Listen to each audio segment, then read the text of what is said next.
بسم اللہ الرحمن الرحیم۔ السلام علیکم ورحمۃ اللہ وبرکاتہ۔ ناظرین، ہمارے چینل زینیاز وائس میں آپ کو خوش آمدید کہتے ہیں۔ مرد کی پسلی سے عورت کو بنا کے اللہ تعالیٰ نے مرد کو اپنی اس حکمت کا اشارہ دیا ہے کہ میں نے اس عورت کی تخلیق فرشتوں کی لائی ہوئی مٹی سے نہیں کی، میں نے اسے تمہارے جسم کے حصے سے اس لیے نکالا کہ عورت کا تقدس اور پردہ قائم رہے، اور فرشتوں کو بھی خبر نہ ہونے پائی کہ زمین کی لائی ہوئی کس مٹی سے عورت کی تخلیق ہوئی۔ یعنی عورت کے تقدس کی حد تو دیکھیے کہ فرشتوں سے بھی اس کی بناوٹ کا پردہ لازمی قرار دیا گیا، اور پہلی عورت اس مرد کی پسلی سے نکلی جس کی وہ منکوحہ کہلائی۔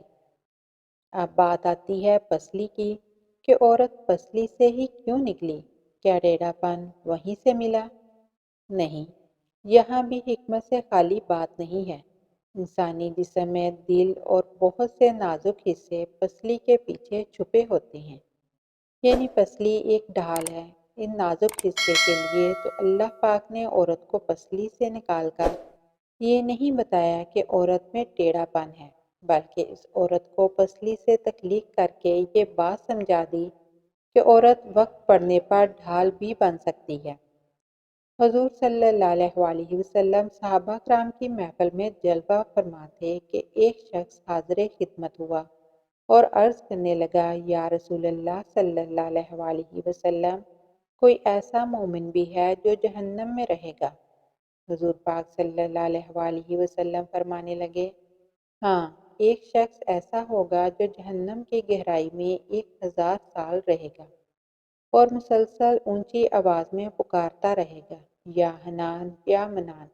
ایک دن اس قدر اونچی آواز سے یا حنان کہے گا کہ حضرت جبرائیل علیہ السلام جہنم کے قریب سے گزرتے ہوئے اسے سن لیں گے۔ حضرت جبرائیل علیہ السلام حیران ہوں گے کہ یہ کیسی عجیب بات ہے کہ کوئی مسلسل یا حنان یا منان پکار رہا ہے۔ حضرت جبرائیل علیہ السلام عرش کے سامنے حاضر ہوں گے اور سر سجدے میں رکھ کر خدا کی تسبیح بیان کریں گے۔ اللہ فرمائے گا، اے جبرائیل سر اٹھاؤ۔ جیسے ہی حضرت جبرائیل سر اٹھائیں گے تو اللہ فرمائے گا کہ بتاؤ جبرائیل، کیا عجیب دیکھا ہے جو تم نے؟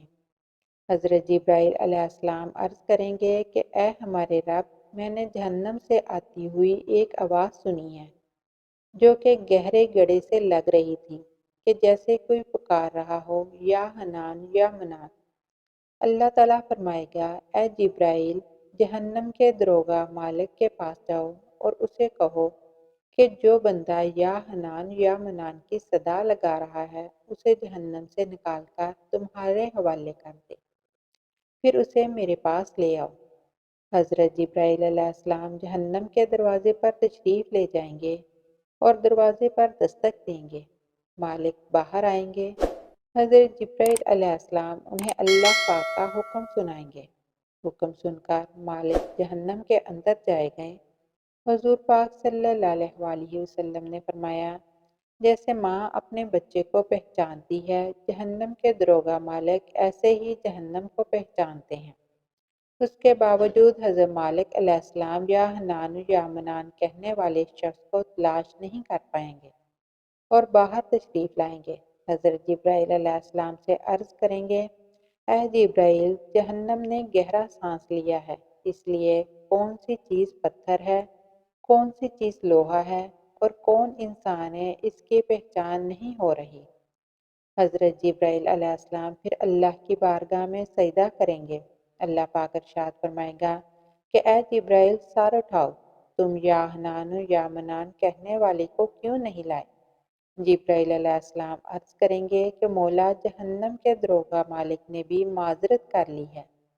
کہتے ہیں کہ جہنم نے گہرا سانس لیا ہے، جس کی وجہ سے پتھر، لوہا اور انسان میں فرق نہیں بچا، تو یہ سب جل کر کوئلہ بن چکے ہیں، کسی چیز کی بھی پہچان نہیں ہو رہی۔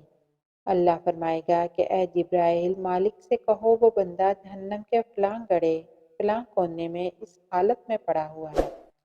جبرائیل علیہ السلام جہنم کے دروازے پر جائیں گے اور حضرت مالک کو یہ حنان یا منان پکارنے والے کا پتہ بتائیں گے۔ تو حضرت مالک جہنم کے اندر جائیں گے اور دیکھیں گے کہ ایک شخص ہے، اس کے پاؤں اس کی پیشانی کے ساتھ اور اس کے ہاتھ اس کے گردن کے ساتھ بندھے ہوئے ہیں، اور جہنم کے سانپ اور بچھو اس کے ساتھ لپٹے ہوئے ہیں۔ حضرت مالک اس کی زنجیریں توڑ دیں گے اور جہنم سے نکال کر حضرت جبرائیل علیہ السلام کے حوالے کر دیں گے۔ حضرت جبرائیل علیہ السلام اسے عرش الہی کے سامنے لے کر حاضر ہوں گے اور سر سجدے میں رکھیں گے۔ اللہ پاک فرمائے گا، اے جبرائیل علیہ السلام سر اٹھاؤ، تو حضرت جبرائیل علیہ السلام سجدے سے سر اٹھائیں گے۔ اب اللہ پاک اس بندے سے فرمائے گا، اے بندے، کیا میں نے تیری بہترین تخلیق نہیں کی تھی؟ کیا میں نے تیری طرف رسول نہیں بھیجے تھے؟ کیا میرے رسولوں نے تمہیں میری کتاب نہیں سنائی تھی؟ کیا میرے رسولوں نے تمہیں نیکی کا حکم نہیں دیا تھا؟ کیا تجھے برائی سے منع نہیں کیا تھا؟ وہ بندہ ساری باتوں کو مانے گا، اقرار کرے گا، یا اللہ تو نے میری بہت اعلیٰ تخلیق فرمائی، تیرے رسول بھی تشریف لائے اور انہوں نے تیرے احکام بھی سنائے۔ اللہ پاک فرمائے گا کہ پھر فلاں فلاں گناہ کیوں کیا؟ وہ عرض کرے گا، یا اللہ میں نے اپنی جان پر ظلم کیا، جس کی سزا میں مجھے جہنم میں ڈال دیا گیا۔ اے اللہ، اس کے باوجود میری امید نہیں ٹوٹی، مجھے تیری رحمت سے امید تھی کہ میں یا حنان یا منان پکارتا رہا۔ مولا تو نے مجھے اپنے فضل سے اب جہنم سے نکالا ہے، یا اللہ مجھ پر رحم فرما۔ اللہ تعالیٰ فرمائے گا، اے فرشتوں گواہ ہو جاؤ، میں نے اس پر رحم کیا اور اسے معاف کر دیا۔ ناظرین، آئیے اپنا اپنا محاسبہ کرتے ہیں، کیا ہم میں کوئی ایسا ہے جو کہہ سکے کہ میں اپنے ایمان کا حساب کر سکتا ہوں؟ اپنے اپنے گریبانوں میں نظر ڈالیں، کوئی ایسی خوبی جس پر ہمیں یقین ہو کہ ہمیں دوزخ میں نہیں ڈالا جائے گا۔ ہزاروں سال کی باتیں بھی رد ہوتی دیکھی گئی ہیں، تو بس اللہ سے دعا کرتے ہیں کہ اے اللہ، ہم جانتے ہیں کہ اگر ایمان کا سخت حساب لیا گیا تو ہم یقیناً نہیں بچ پائیں گے۔ ہم بے حد گناہ گار ہیں، لیکن اے اللہ ہم تجھ سے تیری رحمت کا سوال کرتے ہیں۔ ہم سے حساب اپنے عدل و انصاف پر نہ لینا، بلکہ ہم پر اپنی رحمت اور عطا کا سایہ رکھنا۔ اے اللہ پاک ہماری دعا کو قبول فرما، آمین یا رب العالمین۔ قیامت کے دن جب لوگوں کے ایمان کا حساب و کتاب ہو رہا ہوگا، مگر کچھ لوگ ایسے بھی ہوں گے جنہیں اللہ پاک بغیر حساب و کتاب کے جہنم میں بھیج دے گا۔ صحابہ کرام نے عرض کی، یا رسول اللہ صلی اللہ علیہ وسلم وہ کون لوگ ہوں گے؟ نبی پاک صلی اللہ علیہ وسلم نے فرمایا، ظالم حکمران، وہ تاجر جو جھوٹ بولتا ہو، وہ بڑا شخص جو زنا کرتا ہو۔ نبی پاک صلی اللہ علیہ وسلم نے فرمایا، جس شخص میں یہ 3 عادات پائی جائیں وہ جہنمی ہے۔ نمبر 1، جو سننے سے پہلے ہی جواب دینا شروع کر دیتا ہے۔ نمبر 2، بات کو سمجھنے سے پہلے ہی جھگڑا شروع کر دیتا ہے۔